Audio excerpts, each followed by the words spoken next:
Welcome to the Tamarind Learning Podcast, where host Dr. Kirby Ross-Plock speaks with experts on many topics relevant in the ultra-high net worth family wealth management space. Kirby is author of several books, including The Complete Family Office Handbook, and shares her expertise consulting with families and family offices. Kirby is also the founder of Tamarind Learning, an online wealth education platform that develops practical, foundational learning programs for beneficiaries to help them prepare for responsible stewardship of wealth. Welcome to the Tamarind Learning Podcast. My name is Dr. Kirby Ross-Plock, and today we have a very special guest. Her name is Matina Agio. She is the Inheritance Muse. And today we're going to talk a lot about the power and emotions and the relationship of wealth and self. And so I'm really excited because Matina is with us all the way from Athens, Greece, although her practice and her work with families, individuals, and clients is actually globally. So today we're going to delve into this complicated relationship and unpack more about the inheritor experience of what happens when we're transitioning homes and estates and precious heirlooms, jewelry to yachts, a number of things that happen when one person, a grantor, is passing on to an inheritor. So welcome, Matina. We're so happy to have you here today. Thank you, Kirby. Thank you for inviting me. I'm really excited to be part of Tamarind. I just have to ask you, how did you get to where you are today? I mean, what inspired you to become this an Inheritance Muse? And in your words, what does that really mean? Well, I always like to think as our life as something that is guiding us to our purpose, and that all the little different parts of them, sometimes they don't really match. They sort of come together. And I think the Inheritance Muse started when my parents died at some point, about 60 days apart, which was rather shocking for me. One of them was a totally unexpected death. And suddenly I found myself immersed in an inheritance journey. And this inheritance journey taught me a lot. And it also taught me that there is, let's just say, a lack of focus on what is actually happening in inheritance journey and what it actually touches, what it affects, because, inheritance is a catalyst. So in my case, I inherited a historic home in Athens. I inherited a collection. My mother was an avid collector of fine art and antiquities and, different Greek-related art objects. And I had to suddenly decide what is going to happen with all this. And so we ended up opening the house to the public. I curated the collection. I was like, in a way, just following the cues. And also at some point I realized that I'm also in a grieving period. And I also realized that opening the house to the public meant that I would have to also tell the public what this family is about. And then suddenly the family story, I was overwhelmed with that aspect of sharing the family story with others. And I realized that on one hand, I know the family story, but on the other hand, I don't. And I'm also part of that. And suddenly I was overwhelmed, I have to say, not so much with grief, but with gratefulness. I was overwhelmed with gratefulness. And I realized that I am a custodian of what my family has given me. And I really want to transfer this value to my children. And I want to really understand what is there. So I think that if we look at inheritance from the aspect of financial and from legal, they were missing a very large part of what inheritance is. So I would say that inheritance, in my small experience, is separated into two categories. One is the tangibles. So we're always dealing with the tangibles, what to do with these. And then we're dealing with intangibles. And the intangibles, I would say, are much more valuable and much more interesting and much less vulnerable than the tangibles. For example, beliefs, ideas of the world, ways of doing things, even trauma that is transferred, through families, this can also be a gem in disguise, how you transfer these things. So all of this was something that I processed, and I understood that I can help others through this. And just to put the cherry on the top, one night I had a dream, and the goddess Estia came to me. She's the goddess of the home hearth in ancient Greek mythology. She's actually a subtle goddess because she's actually part of the main gods, but we don't really talk about her too much. And she said to me, Matina, she was holding a chest with my ancestors sort of embedded around this gold chest. And she said to me, she handed me the chest and she said, Matina, you have managed to open your chest. Now it is time to help others open theirs. And I realized what that meant. I just understood when I woke up. I knew what that meant. And that was mainly the birth of the Inheritance Muse. Oh, I just got goosebumps hearing that. And I have to say, sometimes our professions choose us, not that we necessarily choose what we think we're going to do. And I mean, obviously, you had such an impacted experience personally, right? Witnessing, grieving, mourning, and also embracing the gifts that you received.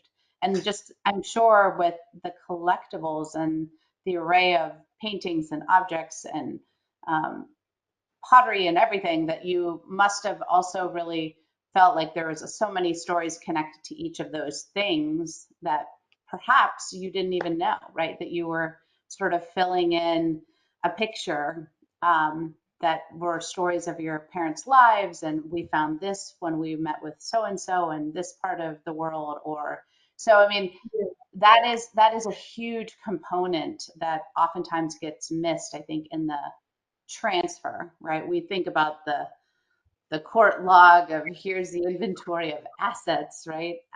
But Yeah. then I love what you're talking about, just how there's this incredible, powerful story, right, on the emotional side, of these objects, these things that are coming your way that trigger probably a lot of feelings, emotions, and concerns, or fears that maybe many inheritors just don't know what to do with. Tell us a little bit more how you help unpack, right, that component of inheritance. Well, it's a large package and it's a process. It takes many years. But I want to say, Ruby, I came from a dysfunctional family. You know, my parents were, I always say, the clash of the titans. They were just very strong. And processing this is part of it because what you want is you want to create a narrative that's good for your children and good for you. And there are things that you have to curate in that story, the emotions, everything. That's one part of it. The other part of it is that a lot of this inheritance is given to us without us understanding. Like we, let's say, no, we accept things from our parents as a given. And many of us are very unthankful inheritors, you know, because inheritance is a gift. And as I said, it's not just the tangible, it's the intangible too. So if we can get to that point of gratitude, which is a journey. I mean, I believe it's a journey because that way we can really open that box of inheritance and it can really, really, really enrich our lives, you know. Mm-hmm. So your question is about how do I help people process that emotional side of inheritance? Um, I think the first thing is that we become sensitive, that everything, all the unfolding events of an inheritance and of, our wealth management after that is an unfolding process. And we experience that through feelings and emotions. It's not just a dry thing. Uh, Gustave Flaubert said, there is no truth, there is only perception. And so inheritance is a perception, our perception of it. Our sister or brother could be perceiving it differently. So we are processing these things. And usually we are talking about these things with our lawyers or maybe our psychologists. Sometimes we need to process some feelings. So the work is to be able to understand how we are experiencing our inheritance journey, uh, how we are processing these emotions, and how deep we're looking into them to understand how that all, unravels for us. And then how we manage to transfer value from one generation to the other. And we ourselves can block this value by not processing things in the right way. So, emotional processing through the inheritance is a very important part of experiencing our wealth and what wealth is there. I like that you talk about that it's really perception and how it might be very different for different family members. Tell us more about how you unpack this, especially when it's a larger group. I mean, maybe it's not just one individual inheritor. Maybe it's dozens, or there might be multiple generations who are experiencing this transition, not just one generation. How do you bring community? Do you bring conversation? What does that look like? So I work on individuals with individuals because I think there we can really open up and talk in a very deep way. I think that it affects many things, and given that opportunity to speak. For example, you asked about how people perceive things. There is a father dies, passes away, and leaves a house to his two daughters. Okay, one of them wants to sell the house, and the other one doesn't. And they both agreed that they're going to sell the house because that was what they agreed. And then at the lawyer's office, one of the daughters declares that she doesn't actually want to sell. So the conversation is very clear. She really, really doesn't want to go ahead. And there we have a perception of a home, it's a holiday home, where these two siblings are experiencing it differently and they have different objectives concerning it. So the one of them would like to, release the house, and the other one is very tied in because her experience of that family life is very important to her. Her memories of the home, what she wants to give her children, because the other one doesn't have children, let's say, and she wants to continue that as a second generation experience. And this is very meaningful and valuable to her. But that will not come out of that conversation because she was not, she's not given a chance to talk about it because the other sister will come upon that and say, but we agreed. And then the conversation goes in a totally different direction. And it might even end up, and even the woman herself, the one that wants to keep the house, may not have really, really understood why.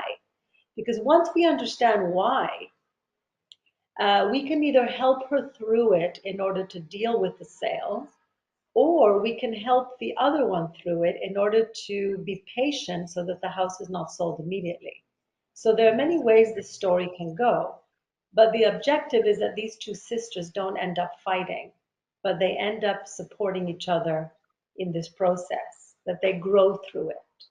One maybe through patience, and of course, I have to say that when we're talking about sibling relationships, we're always also talking about past patterns and agendas. So these are also coming into the picture, you know. And So it yeah.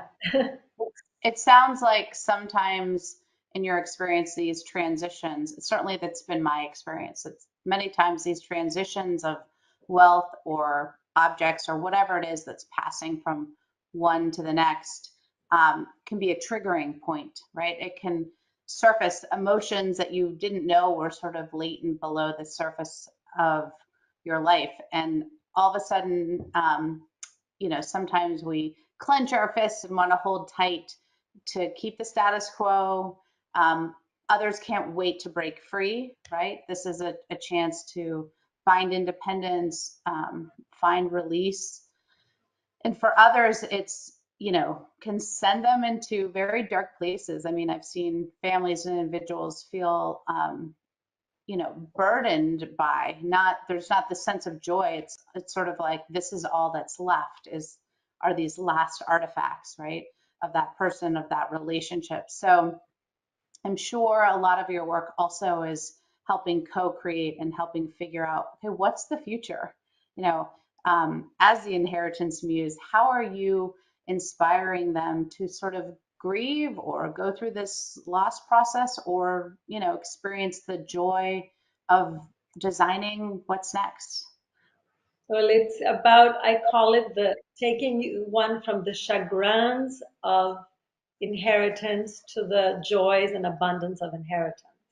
It's a shift, it's a shift. I think that at the end of the day, our goal is to transfer value, that we experience value ourselves with what is given, and that we then can give this value further, that we don't want to lose the value, we don't want to depreciate our property, we don't want to end up in court. We want to really accept this as a beautiful gift, and which we open and we can use, and it enriches our life. And at the same time, we are custodians of this gift because we need to transfer that wealth to the next generation in some way. That's beautiful. I love the way you sort of frame that and shared that with us. If there were a few tips or a few closing ideas or thoughts you wanted to reiterate or bring to the surface now, what is it that you think would most help the people listening or watching today?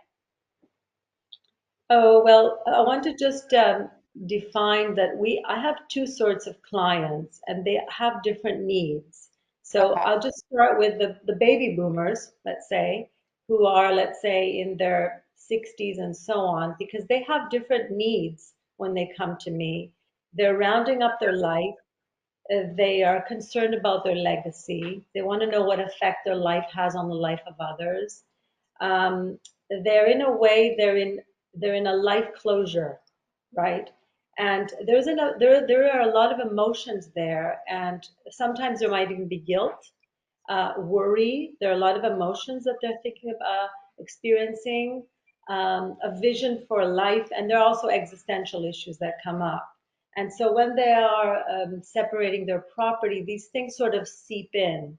So I would say to the baby boomers that um, once they understand that they are moving towards the end of life, to the end phase of life, how long that may be, and once they can grasp that and understand how they can interpret their life in a way that they can narrate their life in a way that has meaning to them, then this narration then moves forward to the next generation. Okay, so um, if they're very much worried about how their children are going to take on their property and their businesses and so on, we can process that so we can release it. And of course, that you know people transfer beliefs and ideas to others, especially our children. So I would say for the baby boomers that um, it's very important to see their life closure as there's an art to it, there's a beauty to it. If they can take grasp of that, they can grasp that idea, then the life is not just going away, but it's a sort of like a life closure by design, and it could be one of the most meaningful and powerful parts of their life if they're willing to look a little deeper into that. Mm. And concerning the most of the people that I work with, the beneficiaries, they're usually in their 40s and their 50s, and they have various things that they are dealing with. Like, for example, they have often overwhelm and concern about the future of taking on certain things. They have sibling relationships and close relationships they have to deal with. Then they have to process the family story in a way that is meaningful and empowering to them. And also, there are their own self needs. Like, for example, how is this inheritance going to affect my life? How am I going to take this on? Do I have the freedom? Do I have the freedom to say no to the family business and do something else? Where's my freedom in this? What is my relationship with what's coming to me? Um, what is my life purpose? All of these things that are, in the process of becoming. And there's another part which I think is quite interesting, is what we call the legacy burdens. It's those burdens that are transferred from one generation to the other, and we have to sort them out, because if we don't, we give them over. They're beliefs, usually they're unconscious, And some people do carry legacy burdens that were set not by their parents, even by their grandparents. So I would say that one of the most important things to all these people is to, while the inheritance process is happening, to start touching base with your feelings and ask yourself with the process, how do I feel about this? What is this triggering? What is this bringing up? Where am I blocked? And if you start asking the questions, you know, in a curious manner, not having the answers, then it becomes a growth process. And so you end up with the property, of course, and the whatever wealth that you're receiving, but you also end up with a wealth of knowledge about yourself and about how you want to move forward in life.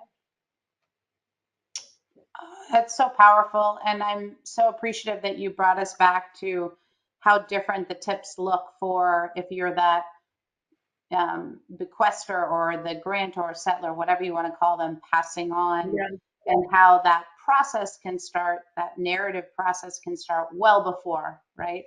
The transfer happens, and how getting their story fine-tuned will really help shape the narration to the receiving parties and down the road to help continue that what you also shared as legacy burden when it's not, right. It's not neatly contained, or it's conflicted, or it has lots of loaded or explosive aspects to it. And I love on the other side what you were talking about with inheritors receiving, and how important it is to process, right? To really be keenly aware and open to how certain conversations, certain subjects, certain people, certain things, right, all can contribute to the mishigas, right, the emotional experience that you have as you're going through this process, but also giving permission that it's okay, and that you need to work through this, just like grieving the loss of a loved one, that oftentimes, you know, the gift and receiving might come with lots of other feelings, positive, negative, and then it's really the work is, what are you going to do with this? Like, where do you go from here, and what really inspires you Exactly. to, you know, either clean up the legacy burden, right, and clean up the prior story, so you're passing on, if you're going to continue to pass on wealth or other types of inheritance. I know in my family we have a shared family property, and it goes back many, many, many decades, but it's a constant process to continue to refine, right? And to continue to get better about how we work together, how we manage, how we celebrate, how we honor. And it's very important to recognize that even though that transfer happens once, or maybe it also really doesn't happen just once, it happens in over a long period of Over and time. And over, over and yeah, over. Yeah. over and over. So Take it's the two, better you take get. two. Yeah. Yeah. And I think the better that the process happens, passing the baton, it's like a relay race. A family can get better about wealth transfer if that's going to be a perpetual legacy, right? Where they might be passing on more than just assets, or one generation to the next. Um, Matina, what else did we miss? Is there anything else that you think we should cover before we close today? I think it's such a large subject. We must do it again. But I want to just leave the audience with a feeling of wealth, and to start understanding the nuances of wealth, because we're very focused on the numbers and the assets. But since we were born, we are being given all the time, not only through our families, through our culture, through, let's say, the ideals of our culture, and through all the inventions of thousands of people before us. We are great receivers. Just the chair that we're sitting on has been invented by somebody. We never know. We don't know who that is. And it's evolved. The chair has evolved. But in the end, we are receivers. We are experiencing that abundance. And when we look at our families, of course, we can be very critical, and we sometimes receive trauma, there's dysfunction, there's all sorts of things. But it's not only what we receive, but what we understand of what we receive and what we are going to do with it. So the ball is definitely in our court. And I would say that we are very rich. And if we keep thinking of that idea, then we will discover the wealth even in the crevices of what we receive. Beautifully stated. Thank you, Matina. Thank you so much for being here today on the Tamarind Learning Podcast. It's been a real treat to speak with you and to be inspired by you, the Inheritance Muse. So thanks again. Thank you, Kirby. And I'm also very inspired by Tamarind work. It's an amazing work you're doing. Oh, we appreciate it.